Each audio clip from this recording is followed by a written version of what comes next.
The wind howled like 1,000 wolves as Ophelia Garrett's mare stumbled in the white fury, throwing her rider into a snowbank so deep it might as well have been her grave.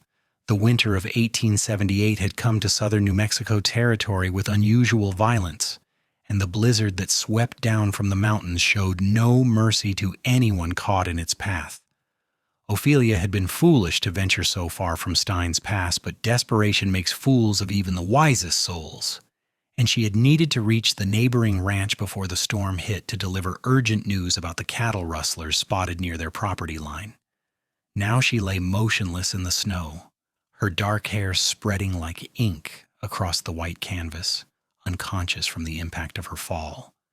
The cold crept into her bones with icy fingers, and the blizzard continued its merciless assault, burying her slowly beneath layer upon layer of fresh powder.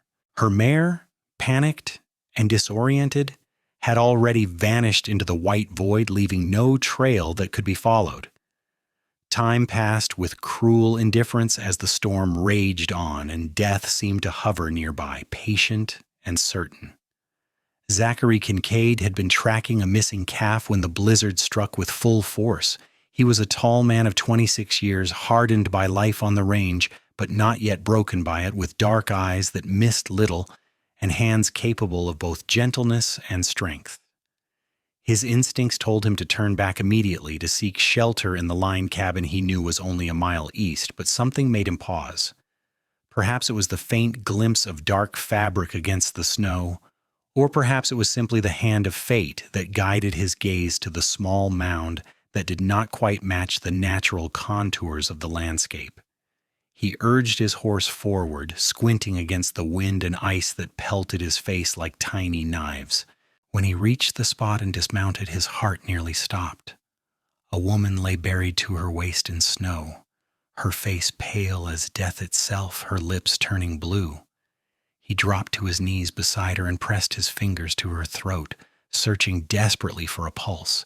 It was there, faint and slow, but unmistakably present. Relief flooded through him even as panic followed close behind. She would not survive another hour in these conditions, and he could barely see 10 feet in any direction. "Hold on," he whispered, though she could not hear him. "Just hold on." He lifted her carefully from the snow, surprised by how light she felt in his arms, though he knew it was the adrenaline lending him strength. Securing her across his saddle took precious minutes he feared they did not have, but he managed it, then climbed up behind her and wrapped his heavy coat around them both. His horse, a sturdy buckskin gelding named Copper, seemed to understand the urgency and began moving steadily through the storm, trusting the instincts that had guided them through many difficult situations. The line cabin appeared through the swirling white like a miracle, its dark shape barely visible, but unmistakable. Zachary had never been more grateful for anything in his life. He dismounted quickly, pulled the woman down into his arms, and kicked the door open with his boot. The interior was dark and cold, but it was shelter, and that was everything. He laid her on the narrow cot in the corner, then went back out into the storm to tend to Copper, leading the horse into the small lean-to attached to the cabin. Every second away from the woman felt like an eternity, but he could not leave his horse to freeze. Back inside, he barred the door against the wind and turned his attention to the immediate crisis. He needed fire, needed it now, and thanked God that the cabin was kept stocked with firewood and supplies for exactly this kind of emergency. His hands, stiff with cold despite his gloves, fumbled with the kindling, but he got it lit and built the flames up quickly, feeding the hungry fire until warmth began to spread through the small space. Then he turned to the woman, and his hands began the delicate work of saving her life. Her clothes were soaked through, frozen in places, and he knew that leaving her in them would kill her as surely as the cold itself. He worked with clinical efficiency, removing her wet outer garments with averted eyes and wrapping her in the dry blankets he found in the cabin's supplies. Her skin was like ice beneath his touch, and he worried about frostbite on her fingers and toes, but when he examined them carefully in the firelight, they seemed to have been spared the worst damage. Her face, now that he could see it properly, was strikingly beautiful, even in its deathly pallor. She looked to be perhaps 22 or 23 years old, with delicate features and dark lashes that lay against her cheeks like crescents of shadow. A nasty bruise was forming on her temple where she must have struck something during her fall, and he carefully cleaned away the small amount of dried blood that had seeped from a shallow cut there. For the first hour she did not stir at all, and Zachary found himself talking to her as he worked, heating water over the fire and using cloths to gradually warm her extremities, careful not to do it too quickly. He told her about the ranch where he worked, about his horse Copper, and how smart the animal was about the weather, and how unusual it was to get such a hard blizzard this far south. He told her she was going to be fine, repeated it like a prayer, willing it to be true. When she finally began to shiver, he nearly wept with relief. Shivering meant her body was trying to warm itself, meant she was fighting her way back from the edge. He piled more blankets on her and kept the fire roaring, and eventually her eyelids began to flutter. Ophelia woke to warmth and confusion, her head pounding and her body feeling both heavy and weightless at once. She tried to remember where she was, what had happened, but her thoughts moved like molasses. There had been snow. She remembered that much. Her horse stumbling, the ground rushing up to meet her, then nothing but cold and darkness. "Easy now," a man's voice said, deep and gentle. "You are safe. Do not try to move too quickly." She turned her head, wincing at the spike of pain the movement caused, and found herself looking at a stranger's face. He was handsome in a rugged way, with a strong jaw shadowed by several days' worth of beard and eyes that held genuine concern. She opened her mouth to speak, but her throat was too dry and only a croak emerged. "Here," he said, moving closer with a cup of water. He slipped a hand behind her head, lifting it slightly so she could drink, and she was grateful for the support because she felt as weak as a newborn kitten. The water was cool and wonderful, and she drank greedily until he gently pulled the cup away. "Not too much at once," he said. "You will make yourself sick." "Where am I?" she managed, her voice still rough but functional. "Line cabin about 8 miles northwest of Stein's Pass," he said. "I found you in the blizzard. You had fallen from your horse." Memory came rushing back, and with it, worry. "My horse, is she—" "I did not see your horse," he admitted. "Only you. I am sorry." Ophelia closed her eyes, feeling tears prick behind her lids. Cinnamon had been a good mare, loyal and sure-footed. The thought of her lost in the storm, possibly injured or dead, was almost too much to bear. But she was alive herself only through the grace of God and this stranger's intervention, and she knew she should be grateful for that much. "Thank you," she whispered. "You saved my life." "Zachary Kincaid," he said simply. "And you are welcome, though I would have done the same for anyone. What is your name?" "Ophelia Garrett. My father owns the ranch south of Stein's Pass, the one with the painted gateposts." Recognition flickered in his eyes. "I know it. I work for the McAllister spread just west of your father's land. What were you doing out in weather like this?" She tried to sit up, and this time he helped her, propping pillows behind her back. She became suddenly aware that she was wearing only her undergarments beneath the blankets, and heat flooded her cheeks despite the cold that still lingered in her bones. "I can see you have noticed," Zachary said, and he had the grace to look embarrassed himself. "Your clothes were soaked through. I had to remove them or risk you dying of exposure. I give you my word that I was nothing but respectful, and I saw only what was necessary to ensure your survival." Ophelia believed him. There was something fundamentally decent in his face, an honesty that could not be faked. "I understand," she said, "and I am grateful, truly. As for what I was doing out there, I was trying to reach the Henderson ranch. We spotted cattle rustlers near our southern boundary yesterday, and Father wanted to warn the Hendersons since their land borders that area as well. I thought I could make it before the storm hit, but I was wrong." "That was a dangerous risk to take for information that could have waited," Zachary said, but his tone was not judgmental, merely observant. Perhaps, Ophelia agreed, but those rustlers have been plaguing our area for months now, and if we do not stand together against them, they will pick us off one by one. The Hendersons lost 50 head last month. We cannot afford to lose more. Zachary nodded slowly. I have heard about the rustlers.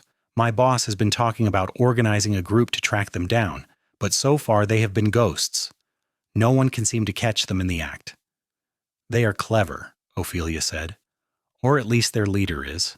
Someone with real knowledge of the land and how to move through it without being seen. Outside, the wind continued to howl, and Zachary moved to the small window, brushing away the frost to peer out into the white darkness. The storm is not letting up, he said. We may be here for a while, at least until morning, possibly longer. The thought of being stranded alone with this man should have frightened her, but Ophelia found that it did not. There was something steady about Zachary Kincaid, something that made her feel safe rather than threatened. Perhaps it was the way he had carefully averted his eyes when he mentioned her state of undress, or the genuine concern in his voice when he had urged her not to drink too quickly. Or perhaps it was simply the fact that he had risked his own life to save hers, venturing out into a killing storm rather than leaving her to die. I am sorry to be such a burden, she said softly. He turned from the window, and she was surprised to see him smile. A burden would be a wounded grizzly bear or a horse with a broken leg. You, Miss Garrett, are merely a person in need of help, and providing that help is no burden at all. Despite everything, Ophelia found herself smiling back. You have a kind way of putting things, Mr. Kincaid. Call me Zachary, please. We are going to be spending some time together in fairly close quarters. Formality seems unnecessary under the circumstances. Then you must call me Ophelia. Ophelia, he repeated, and she liked the way her name sounded in his deep voice. Now that is a beautiful name. Literary. She raised her eyebrows in surprise. You know Shakespeare? He looked almost sheepish. My mother was a school teacher back in Missouri before she married my father. She made sure all her children could read and write, and she had a particular fondness for the bard. I must admit that the story of Hamlet's Ophelia is not the happiest tale, though. No, Ophelia agreed, but I like to think I am made of sterner stuff than she was. My mother named me for the beauty of the name itself, not the character's fate. Your mother has good taste. Is she— He paused delicately. She died when I was 12, Ophelia said. Fever took her one winter, fast and cruel. It has been just father and me since then, and our ranch hands, of course. I am sorry for your loss. I still have both my parents, though I have not seen them in 3 years. They are back in Missouri, living on a small farm. I came west to make my fortune, though so far fortune has been rather elusive. He said this last part with a wry smile that took any bitterness from the words. Do you like it here? Ophelia asked, in New Mexico territory? Zachary considered the question as he checked the fire, adding another log. I do, he said finally. It is hard country, unforgiving country, but it is also beautiful in its way. And there is something about the openness of it, the sense that you can ride for days and still find new places no one has seen before. It makes a man feel small and significant all at once, if that makes any sense. It does, Ophelia said. I have lived here all my life, and I cannot imagine being anywhere else. Even when the land breaks your heart with drought or storm or loss, it is still home. It is still where I belong. They fell into a comfortable silence, and Ophelia found her eyelids growing heavy again. The warmth of the fire and the exhaustion from her ordeal were pulling her back towards sleep, and she did not fight it. Just before she drifted off, she heard Zachary's voice, soft and reassuring.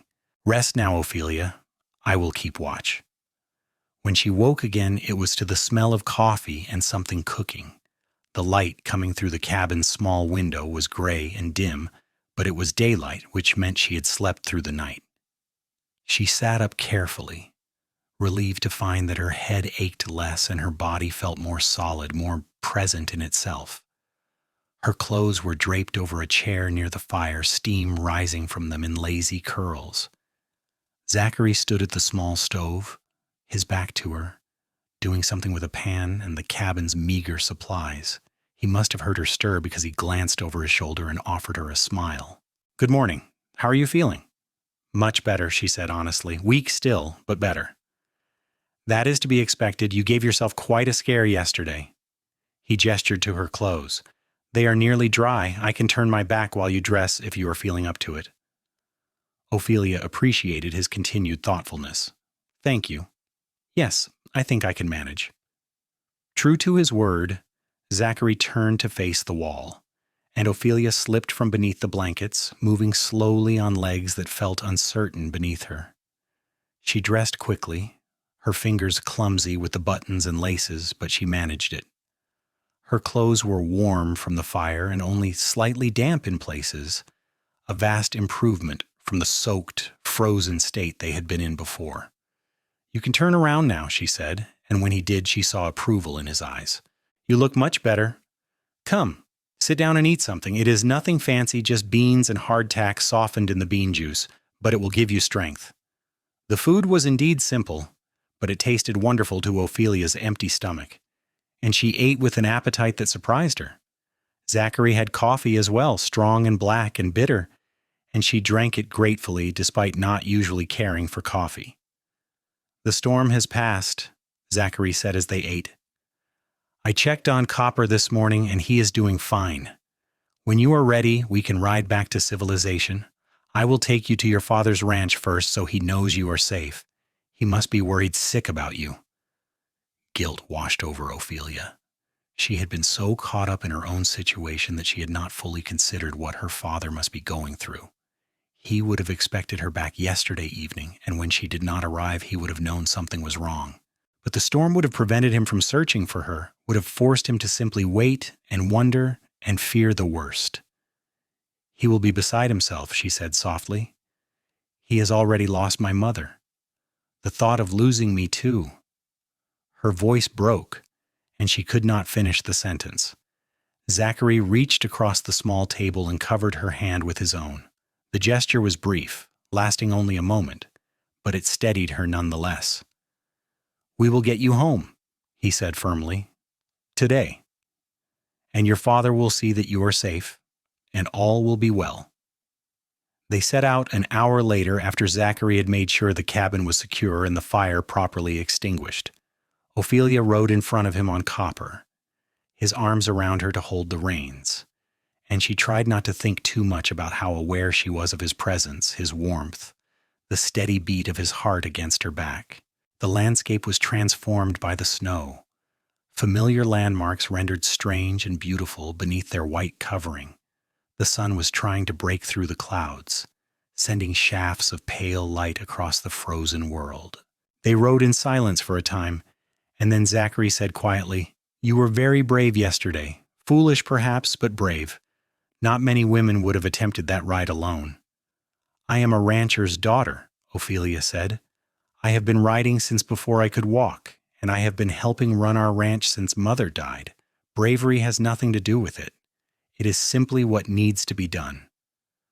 "Still," Zachary said, "it takes courage to face danger head-on, even when it is familiar danger. I admire that." Ophelia felt warmth spread through her chest that had nothing to do with the sun finally breaking free of the clouds. "And you were brave to stop in a blizzard when you could have ridden past, when you had every reason to seek shelter yourself rather than investigating what might have been nothing more than a strange shadow in the snow." "I could not have lived with myself if I had ridden past and later learned that someone had died because I did not stop," Zachary said simply. "That is not bravery. That is just basic human decency." "I think you underestimate yourself," Ophelia said softly. The Garrett Ranch came into view just before noon, its buildings looking warm and welcoming despite the snow piled against their sides. Before they reached the main house, however, the door flew open and a man came running out, tall and grizzled with gray threading through his dark hair. Ophelia felt tears spring to her eyes at the sight of her father. "Papa!" she called, and Zachary immediately pulled Copper to a stop so she could dismount. Thomas Garrett caught his daughter in his arms, holding her so tightly she could barely breathe, but she did not care. She clung to him just as fiercely, feeling the tremors running through his large frame and knowing they were born of relief and residual fear. "I thought I had lost you," he said roughly against her hair. "When the storm hit and you did not come back, I thought, 'I know, Papa, I know, but I am fine. This man saved me. Zachary Kincaid, he works for the McAllisters."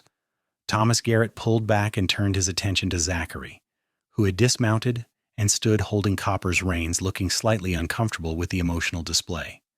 Thomas crossed to him and stuck out his hand, which Zachary took in a firm grip.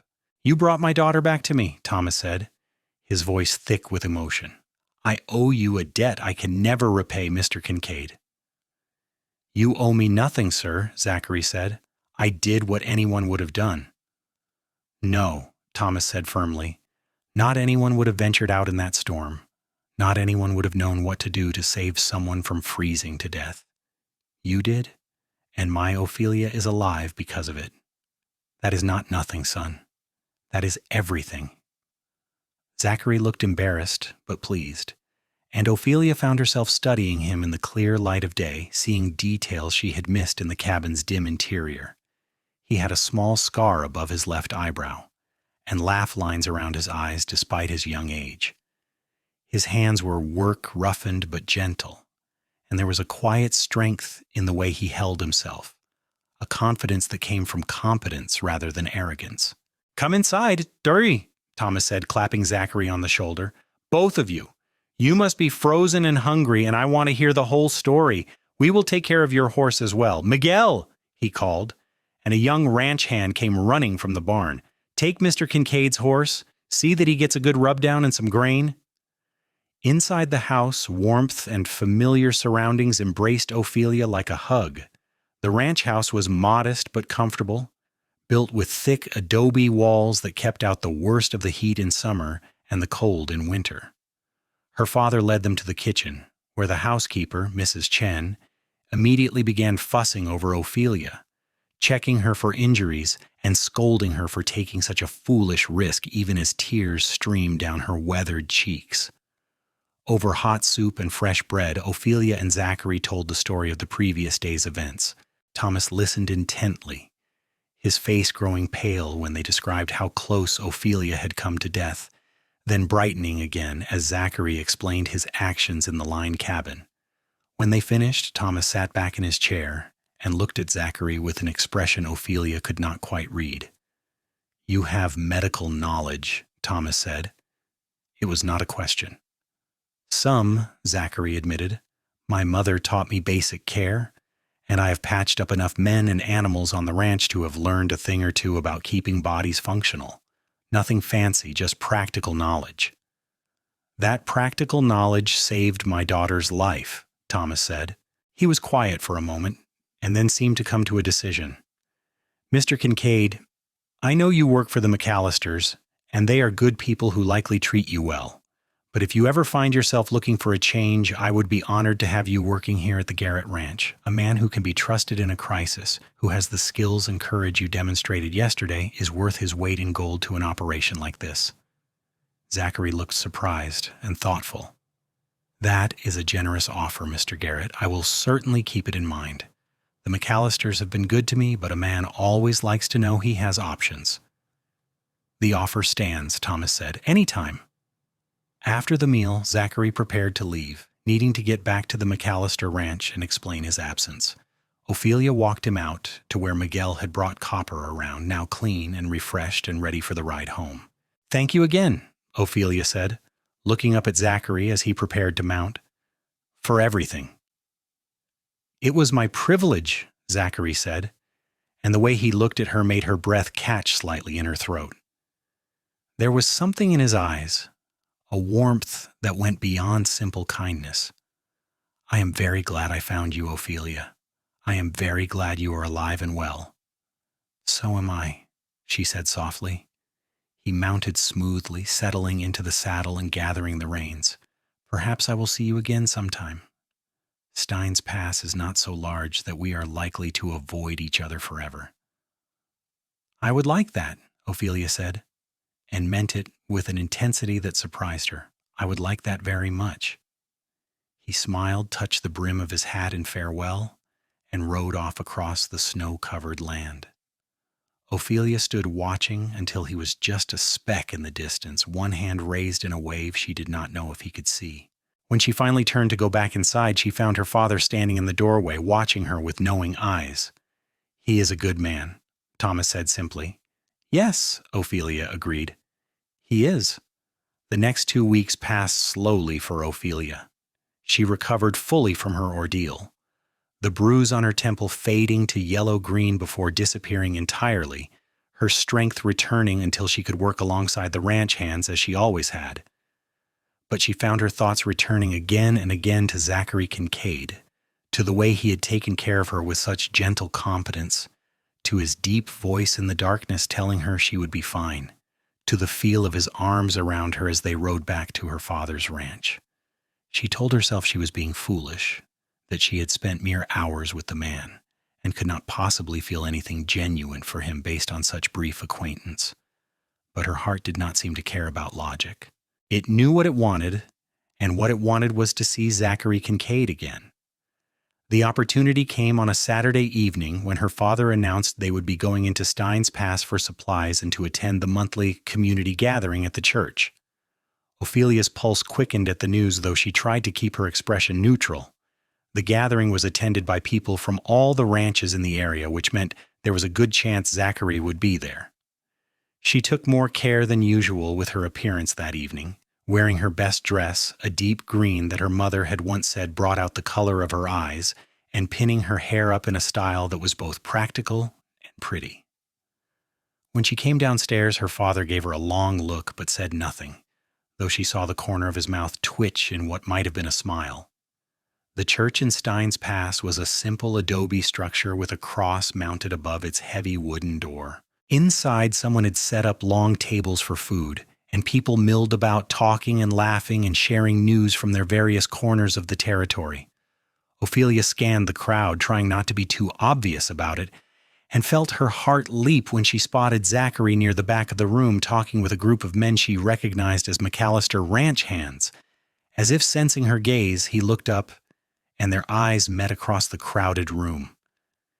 His face broke into a smile that made her stomach flip, and he immediately excused himself from his conversation and began making his way toward her. "Ophelia," he said when he reached her, and the warmth in his voice wrapped around her like a blanket. "You look wonderful.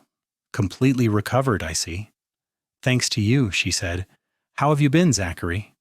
"Well enough, busy. We lost some cattle in the storm, and there has been work to do repairing fences and checking on the rest of the herd. But I have thought of you often, wondered how you were faring." "I have thought of you too," Ophelia admitted, feeling bold. Life was too short and too uncertain to play coy, as she had learned all too well during her brush with death. Something shifted in Zachary's expression, a deepening of the warmth there, and he opened his mouth to say something more when a commotion near the door interrupted them. A group of men had entered, and among them was a tall, lean figure with a hard face and cold eyes that Ophelia recognized with a sinking feeling in her stomach. "Garrett," the man said loudly, spotting Ophelia's father and striding toward him. "We need to talk." Thomas Garrett's expression went carefully neutral. "Calloway, this is a community gathering, not the place for business." Wade Calloway, owner of a large ranch to the east that was known for skirting the edge of legality in its operations, laughed without humor. "Everything is business, Garrett. You know that as well as I do. I hear you have been spreading stories about rustlers operating in our territory." "Not stories," Thomas said calmly, though Ophelia could see the tension in his shoulders. "Facts. We have all lost cattle over the past few months, and someone is responsible." "And you think that someone is connected to my operation?" Calloway's voice was dangerous now, and the conversations around them had died down as people turned to watch. "I have not accused you of anything," Thomas said, "but I have noticed that your ranch seems to be gaining cattle while the rest of us lose them, and I have to wonder how that happens." Zachary had moved closer to Ophelia, and she was grateful for his presence as the situation began to feel increasingly volatile. Calloway was known for his temper, and several of the men who had come in with him had the look of hired guns rather than honest ranch hands. "You should be careful about the accusations you make, old man," Calloway said softly, "especially when you have so much to lose. A daughter riding around the territory all alone, for instance. Accidents can happen to anyone." The threat was unmistakable, and Ophelia felt rage flare hot in her chest. Before her father could respond, she stepped forward, ignoring Zachary's hand on her arm, trying to hold her back. "My father made no accusations, Mr. Calloway," she said clearly, her voice carrying through the now silent room. "He stated facts that everyone here knows to be true. Cattle have been stolen from multiple ranches, and those of us who have suffered these losses have every right to discuss it and to seek justice. If you take offense at that, perhaps it is because you have something to feel guilty about." Calloway's eyes narrowed as he looked at her, and for a moment Ophelia thought she might have pushed too far. But then one of the other ranchers, a respected older man named Henderson, spoke up. "The girl is right, Calloway. We have all lost stock, and we have a right to band together to protect our interests. If you are innocent of wrongdoing, then you have nothing to fear from our investigations." Murmurs of agreement rippled through the crowd, and Ophelia saw Calloway's jaw clench. He was outnumbered here, surrounded by the very community he had tried to intimidate, and he knew it. But she also knew that this confrontation was far from over. "This is not finished," Calloway said, looking directly at Thomas. "Not by a long shot." He turned and strode from the church, his men following, and the heavy door slammed behind them with a boom that seemed to echo in the sudden silence. "That man is going to be trouble," Henderson said quietly to Thomas. "You watch yourself, Garrett. And your daughter, too." "I will," Thomas promised grimly. The gathering continued after that, but the mood had been soured by the confrontation. Ophelia found that her appetite had vanished, replaced by a gnawing worry about what Calloway might do. Men like him did not take public humiliation lightly, and she had just contributed to his loss of face in front of the entire community. Zachary stayed close to her for the rest of the evening, and when it came time to leave, he approached her father with a serious expression. "Mr. Garrett, I do not like leaving you and Ophelia to ride back to your ranch alone. Not after what happened tonight. Would you object to me escorting you home? I can return to the McAllister place from there." "I would appreciate that, son," Thomas said. "And I think you should consider that job offer I made. I would feel better having a man like you on the property, especially now that Calloway has made his feelings clear." Zachary glanced at Ophelia, and something passed between them, an understanding that went beyond words. "I will talk to Mr. McAllister tomorrow," he said. "Give him proper notice. If he is agreeable, I could start at the Garrett Ranch within the week." Relief and something warmer flooded through Ophelia. The thought of having Zachary nearby, of seeing him regularly rather than hoping for chance encounters, made her heart sing despite the troubling events of the evening. The ride back to the ranch was uneventful, but all three of them remained alert, watchful for any sign of trouble. When they reached the Garrett property safely, Thomas invited Zachary to spend the night rather than riding onto the McAllister ranch in the darkness. "We have a spare room in the bunkhouse, or if you prefer, we can make up a bed in the house," Thomas said. "Either way, you are welcome here, and I would rather you not be on the road alone tonight. Calloway struck me as the type to hold a grudge, and I would not put it past him to have men watching to see who leaves." "The bunkhouse would be fine," Zachary said, "and I appreciate the hospitality." Ophelia said goodnight to both men, though she caught Zachary's eyes one more time before heading into the house, and the look he gave her promised that they would have time to talk soon to finish the conversation that had been interrupted by Calloway's arrival. True to his word, Zachary gave notice to the McAllisters the next day. They were understanding, particularly when he explained about the threat to the Garrett Ranch and his desire to help protect a young woman who had nearly lost her life in the recent blizzard. Mr. McAllister himself was a decent man who had no love for Wade Calloway and his underhanded methods, and he told Zachary that he would always have a place at the McAllister Ranch if things did not work out elsewhere. 5 days later, Zachary Kincaid rode up to the Garrett Ranch with his few possessions packed in saddlebags and a bedroll tied behind his saddle. Ophelia, who had been watching the road more often than she cared to admit, saw him coming and felt her heart begin to race. She forced herself to walk, not run, out to meet him, aware that several of the ranch hands were watching with knowing grins on their faces. "Welcome to your new home," she said, smiling up at him as he dismounted. "Thank you," Zachary said. "It feels right being here. I cannot quite explain it, but it does." "You do not have to explain it," Ophelia said softly. "I understand." Over the following weeks, Zachary settled into life at the Garrett Ranch with an ease that surprised everyone. He had a way with the other ranch hands, earning their respect through competence and fairness rather than trying to lord his position over them. Thomas Garrett made him assistant foreman within the first week, recognizing in Zachary the kind of natural leadership that could not be taught. For Ophelia, having Zachary nearby was both wonderful and torturous. She saw him every day, worked alongside him on various ranch tasks, and found herself falling deeper in love with him with each passing day. He was patient with the younger hands, firm but fair in his expectations, and he had a gift for reading animals that made him invaluable when dealing with difficult horses or cattle. He was also kind, thoughtful, and possessed a dry sense of humor that made her laugh even on the hardest days. But he had not spoken of his feelings for her beyond the warmth in his eyes and the careful attention he paid to her presence. Ophelia found herself wondering if she had misread the situation, if perhaps he saw her only as the daughter of his employer and did not want to complicate his position by pursuing anything beyond friendship. The answer came on a warm evening in late March, nearly 2 months after Zachary had come to work at the Garrett Ranch. Ophelia had been helping repair a section of fence in the far pasture, and Zachary had been working alongside her. As the sun began to set, painting the sky in shades of orange and pink, they finished the last section and stood back to admire their work. "Good job," Zachary said, wiping sweat from his brow. "That should hold for a good long while." "Until the next storm knocks it down again," Ophelia said with a laugh. "But yes, it should last through the summer at least."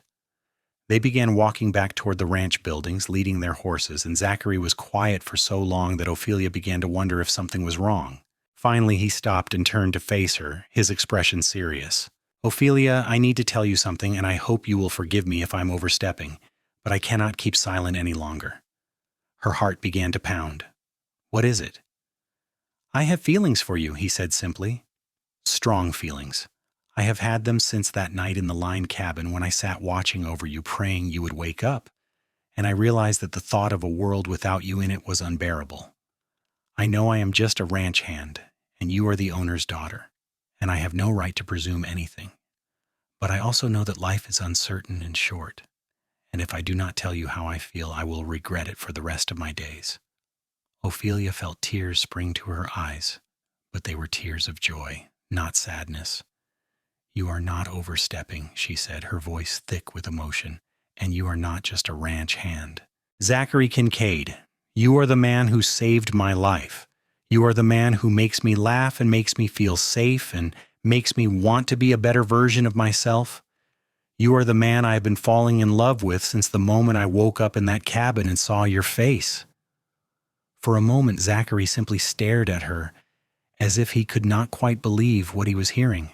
Then a smile broke across his face, brilliant and joyous, and he closed the distance between them in 2 long strides.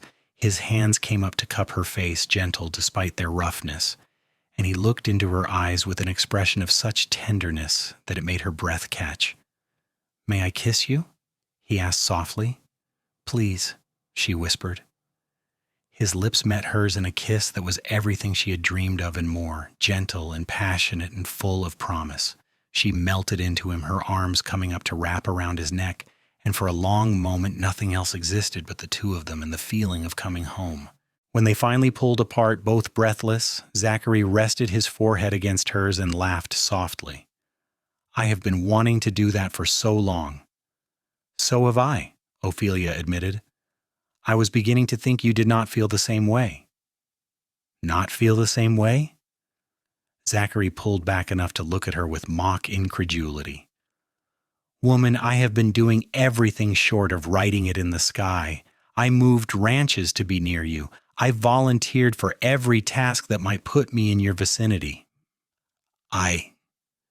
She kissed him again, cutting off his words, and he made a sound of pleased surprise before kissing her back with enthusiasm.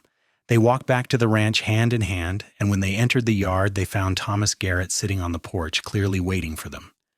He took one look at their linked hands and their faces, and a smile spread across his weathered features. "It is about time," he said simply. "I was beginning to think I would have to lock you two in a room together before either of you said anything." "You knew?" Ophelia asked, surprised. "I have eyes, daughter, and I am not blind to the way you two look at each other, have been looking at each other since the day Zachary brought you home from that line cabin." He stood and walked down the steps, extending his hand to Zachary. "You have my blessing, son, if that is what you are hoping for. I can think of no better man for my daughter than one who has already proven he would risk his life to protect hers." Zachary shook Thomas's hand firmly, his expression serious. "Thank you, sir. That means more to me than I can say. I promise you I will spend every day of my life making sure she is happy and safe." "I know you will," Thomas said. "Now I suggest you two come inside and have some supper. Mrs. Chen has been cooking all day, and she will be offended if we let her food go to waste." The next several months passed in a golden haze for Ophelia. She and Zachary courted properly with her father's blessing, and she had never been happier. They rode out together whenever work permitted, exploring the land she loved and sharing their dreams for the future. Zachary spoke of one day having his own ranch, a place where he could build something lasting. Ophelia shared her hope that the Garrett Ranch would continue to thrive and grow, becoming something she could eventually pass on to her own children. They also faced challenges together. Wade Calloway continued to be a thorn in the side of the honest ranchers in the territory, and there were several more confrontations over missing cattle and suspicious activity on his land. But the community stood together, and with Zachary's help, Thomas Garrett organized a coalition of ranchers who agreed to watch out for each other and share information about potential rustling activity. In June, they caught a break. One of the McAllister ranch hands spotted a group of men moving a small herd of cattle in the dead of night and followed them back to a hidden canyon on Calloway's property. The evidence was undeniable, and when the territorial marshal was called in to investigate, Calloway was arrested along with several of his men. It turned out he had been running a sophisticated rustling operation, stealing cattle from his neighbors, altering the brands, and then selling them to buyers in distant territories. With Calloway's arrest, a weight lifted from the community. The threat that had hung over them for so long was finally gone, and people could focus on building their lives and ranches without fear. On a beautiful evening in September, with the summer heat finally breaking and a hint of autumn in the air, Zachary asked Ophelia to marry him. They were sitting on the ridge overlooking her father's ranch, watching the sun set over the land they both loved, and he pulled a simple gold ring from his pocket, a ring that had belonged to his grandmother. "I do not have much to offer you," he said, his voice thick with emotion. "Not yet, but I have my hands, my heart, and my promise to love you for the rest of my life. I know we have only known each other for 8 months, but I have never been more certain of anything than I am of my love for you, Ophelia Garrett. Will you marry me?" Tears streamed down Ophelia's face as she nodded, unable to speak for a moment. When she found her voice, it came out as barely more than a whisper. "Yes, yes, Zachary, I will marry you. I love you so much." He slipped the ring onto her finger, and they sealed the engagement with a kiss that held all the passion and promise of their future together. They were married in November in the same church where they had been reunited after the blizzard. The entire community turned out for the wedding, filling the simple adobe building to capacity. Ophelia wore a dress of white lace that had been her mother's, altered to fit her by Mrs. Chen's skilled hands. Zachary wore a new suit, purchased specially for the occasion, and when he saw his bride walking down the aisle on her father's arm, his eyes filled with tears of joy. Thomas Garrett gave his daughter away with both pride and sorrow, proud of the woman she had become and the man she had chosen, but sad to let her go. Still, he knew she would be happy, and that was all any father could ask for. The wedding celebration lasted well into the night, with food and dancing and music provided by some of the local men who were handy with fiddles and guitars. Ophelia danced with her new husband until her feet ached, and she did not care one bit. This was the happiest day of her life, and she wanted to savor every moment of it. When they finally retired to the small house that Thomas had given them as a wedding present, a 2-room cabin on the ranch property that Zachary had spent months fixing up and making beautiful, Ophelia felt like she was walking into a dream. Zachary carried her over the threshold, both of them laughing, and set her down gently in the main room, which served as both kitchen and sitting area. "Welcome home, Mrs. Kincaid," he said softly, and the way he said her new name made her heart swell with happiness. "Home?" she repeated, looking around at the space they would share, at the life they would build together. "Yes, this is home." He pulled her close, and they stood together in the firelight, wrapped in each other's arms, content in the knowledge that whatever challenges the future might bring, they would face them together. Their first year of marriage was full of hard work and deep happiness. Zachary proved to be everything Ophelia had believed him to be and more, a partner in every sense of the word.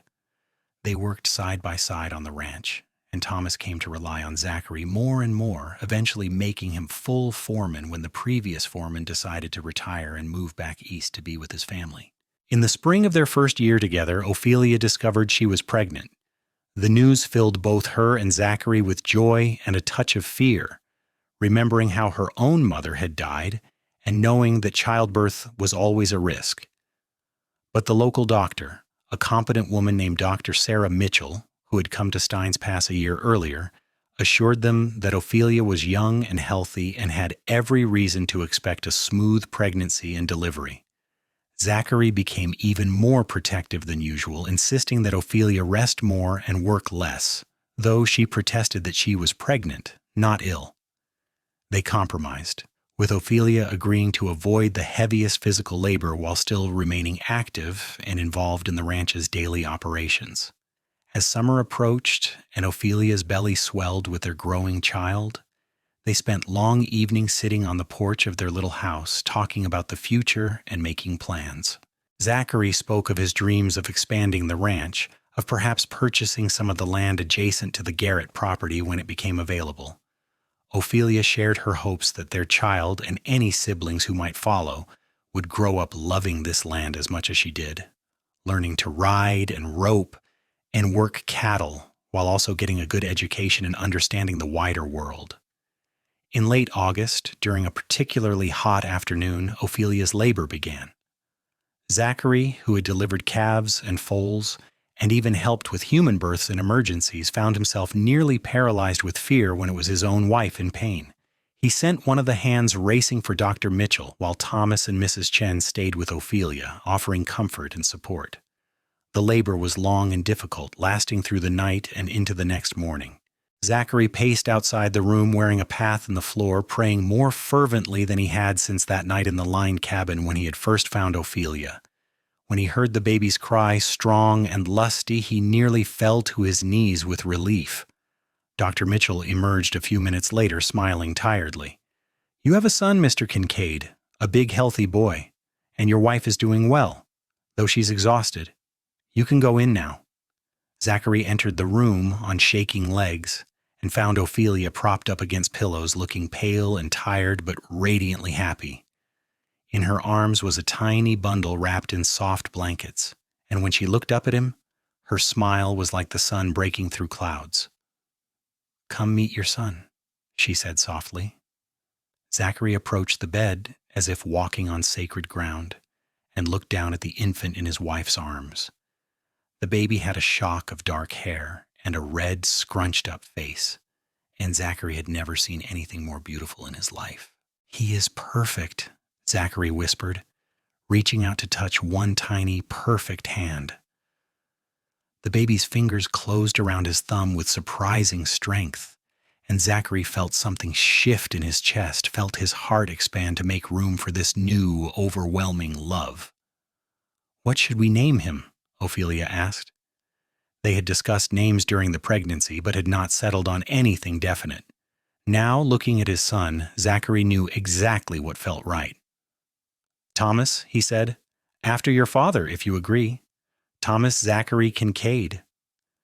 Ophelia's eyes filled with happy tears. "Papa would be honored." "Yes, Thomas Zachary Kincaid, it is perfect." Thomas Garrett the elder, when he was brought in to meet his namesake, did indeed weep with happiness, holding his grandson with gentle reverence and thanking God for the blessing of family. Young Thomas proved to be a healthy, happy baby who grew quickly and brought joy to everyone on the ranch. As he got older, he became particularly attached to his grandfather, toddling after him whenever Thomas Sr. was in sight and learning to say Papa T before he could say much else. 2 years after Thomas was born, Ophelia gave birth to twin girls, Emma and Grace, named after both their grandmothers. The twins were identical in appearance but different in temperament, with Emma bold and adventurous while Grace was quieter and more thoughtful.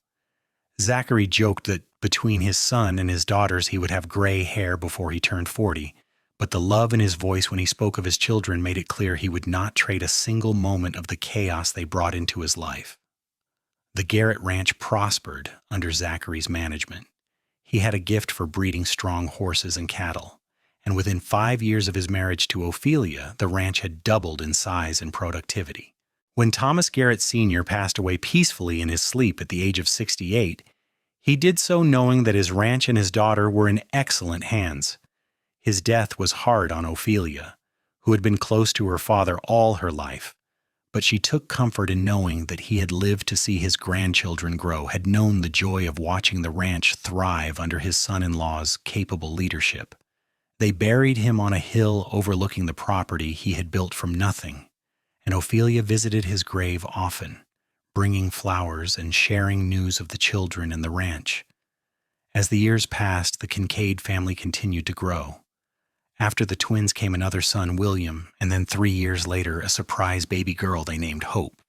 The Kincaid children grew up strong and capable, learning to work the ranch alongside their parents while also receiving an education from a teacher Zachary and Ophelia hired to establish a small school in Steins Pass for the growing number of children in the area. Young Thomas grew into a tall, serious young man who shared his father's gift with animals and his mother's fierce devotion to the land. The twins remained close despite their different personalities, with Emma becoming an excellent horsewoman while Grace showed a talent for the business side of ranching, keeping meticulous records and showing a head for numbers that impressed everyone. William was the family charmer, able to talk his way into or out of almost any situation, while Hope, the baby, was everyone's darling, spoiled just enough by her older siblings without being ruined. Zachary and Ophelia grew older together, their love deepening rather than fading with time. They still rode out together whenever they could steal time away from the demands of the ranch and their large family, recapturing the early days of their courtship when it had been just the two of them against the world. On their 20th anniversary, Zachary took Ophelia back to the line cabin where he had saved her life all those years ago. The cabin was still there, maintained by the ranching community as an emergency shelter, and as they stepped inside, Ophelia was flooded with memories. She remembered the fear and cold, the warmth of the fire, Zachary's voice in the darkness promising her she would be fine. "I meant what I said that night, you know," Zachary said softly, coming to stand behind her and wrap his arms around her waist. "When I told you that you would be fine, I had no way of knowing for certain, but I believed it with everything in me because I could not accept any other outcome. The thought of losing you before I even really knew you was unbearable." Ophelia turned in his arms and looked up at the man she loved, at the face that was even more dear to her now than it had been 20 years ago, at the gray threading through his hair and the lines around his eyes that came from years of squinting into the sun while working cattle. He was still the most handsome man she had ever seen, still the kindest, still the one who made her heart race with nothing more than a smile. "You saved me that night," she said, "in more ways than you know. You saved my life, yes, but you also gave my life meaning it had never had before. You gave me love and partnership and children and a future I had never dared to dream of. Everything good in my life flows from that moment when you decided to stop in a blizzard and investigate a strange shadow in the snow. "I was the one who was saved," Zachary said seriously. "I was drifting before I found you, Ophelia, working hard but without real purpose, without knowing what I was working toward. You gave me a home, a family, a reason to be. I thank God every single day that I found you in that blizzard, that I was given the opportunity to love you." They made love in the cabin that night on blankets they had brought with them, their bodies older but no less passionate, their hearts still beating in rhythm with each other. And in the morning, they rode back to their ranch, to their children and their life, content in the knowledge that they had built something lasting and true. The years continued to pass, bringing both joys and sorrows as all years do. Young Thomas married a local girl named Catherine and took over more of the daily running of the ranch, proving himself more than capable of continuing the legacy his father and grandfather had built. The twins married as well, Emma to a cowboy from a neighboring ranch, and Grace to the son of a merchant from Santa Fe who had come to Stein's Pass on business and stayed for love. William, ever the wanderer, tried his hand at various ventures before eventually settling down and becoming a horse trainer of considerable renown, though he always made his home base the family ranch.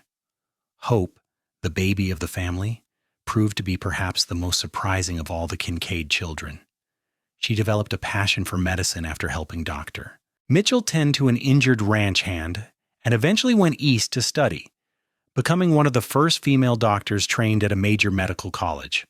She returned to New Mexico to practice, serving the community her family had been part of for so long, and everyone agreed that her grandfather Thomas would have been immensely proud. Zachary and Ophelia became grandparents many times over, and their house was always filled with the sound of children's laughter and the chaos of family gatherings.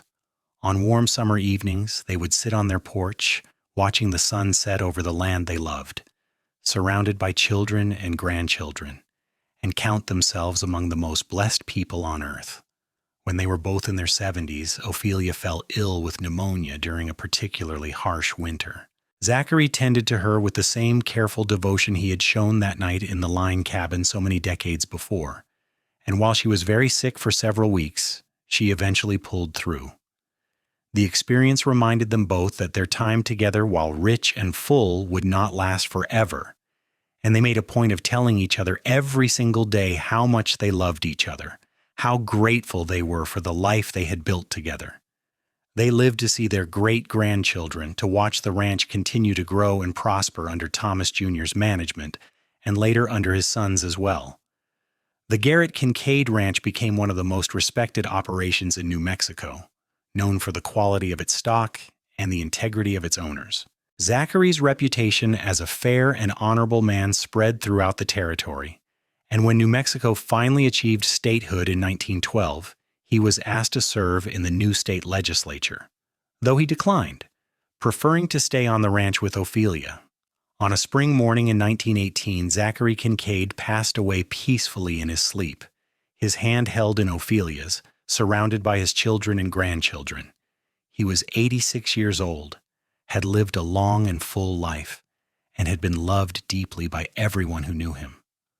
Ophelia, though devastated by the loss of her life partner, took comfort in knowing that he had died peacefully in his own bed, surrounded by the family they had created together. She lived another 3 years after his death, spending her time with her children and grandchildren, telling stories about the early days of the ranch and about the blizzard that had brought her and Zachary together. She spoke of his kindness, his strength, his unwavering devotion, and made sure that every child in the family knew the story of how their patriarch had risked his own life to save a stranger in a storm. On a cold February evening in 1921, exactly 43 years after the night Zachary had found her unconscious in the snow, Ophelia Kincaid closed her eyes for the last time. She was 91 years old, had lived to see the turn of a new century and the birth of 5 generations of her family, and she died with a smile on her face, her last words a whisper of her husband's name. They buried her next to Zachary on the hill overlooking the ranch, the same hill where her father rested. A simple headstone marked the spot, bearing both their names and the dates of their births and deaths, and beneath that, a single line that their oldest son had chosen, found in a blizzard, joined forever in love. The Kincaid family continued to thrive, generation after generation, working the land and raising their children to understand the value of hard work, integrity, and the kind of love that endures through all hardships. The story of Zachary and Ophelia was passed down through the years, becoming the foundation legend of the family. The reminder that sometimes the worst storms bring the greatest blessings, and that true love, once found, can last not just a lifetime, but for generations beyond. The ranch itself still stands today, still operated by the descendants of Zachary Kincaid and Ophelia Garrett, still bearing the combined names of its founders. And on cold winter nights, when the wind howls down from the mountains, people sometimes say you can see two figures riding together across the snowy landscape, a cowboy and his lady, their love story eternal as the land itself.